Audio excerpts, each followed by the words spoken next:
Kim Alloh uchun bola chaqasini boqaman deb safarga chiqsa, u juda katta jiddiy jahd qilganlar qatoridagi savobga ega bo'ladi.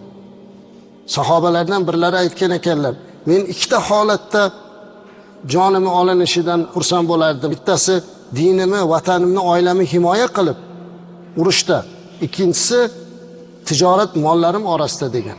Shuning uchun mana o'sha safarlarda yurgan, rizq talab qilib yurgan azizlarimiz o'sha Alloh uchun deb chiqyapti, rizqlarini o'sha joyda halol talab qilib, halollik bilan tezroq uylariga qaytishligi kerak azizlar.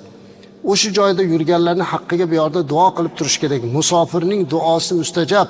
Ular yurtini haqqiga duo qilsin. Musofirni nonini yeyishlik uchun temirdan tish kerak deb qo'yadi xalqimiz. Oson emas boshqa joyda yurishlik. Kasal bo'lib boshi yostiqqa yetganda vatanini qo'msaydi. Bola chaqasini eslaydi, ota-onasini eslaydi. Musofirchilik oson emas. Alloh mana shu safarlarda o'zi baraka bersin, ularni muhofaza qilsin.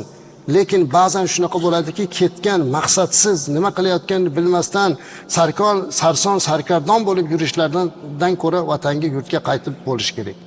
Shu yerda yashasin. Ammo bola chaqasini ham eslamasdan chiqib ketib, bunaqa holatlardan guvoh bo'lyapmiz.